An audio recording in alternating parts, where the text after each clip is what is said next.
Hello, it's Monday, June 12th here in Seoul. Welcome to our newscast. I'm Hwang Ji-hye.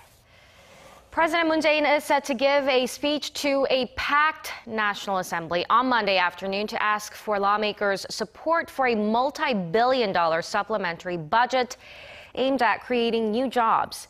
It's the first time in the nation's constitutional history for the president to deliver a parliamentary speech to explain an extra budget, not an overall budget proposal for a new year.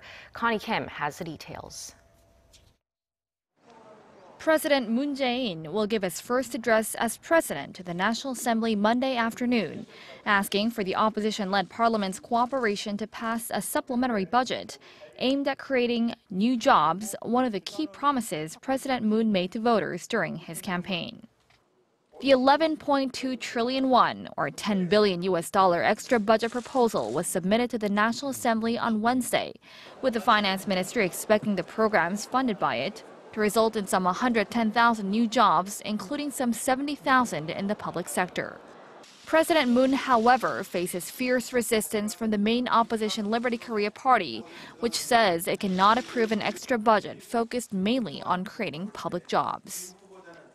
The country's national finance law states that supplementary budgets can be allocated under conditions of major uncertainty, such as a change in inter-Korean relations or a mass unemployment crisis.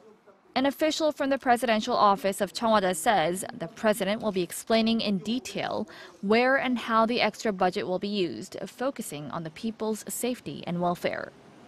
In addition, there is speculation that in the process of explaining the rationale for an extra budget, the president could also lay out his overall economic policies. The ruling Democratic Party hopes to pass the extra budget bill before the last day of Parliament's extraordinary session, which falls on June 27th.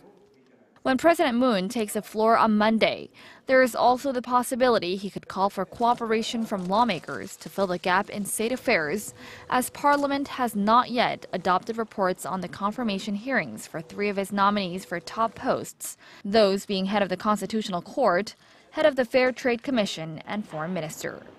Connie Kim, Arirang News.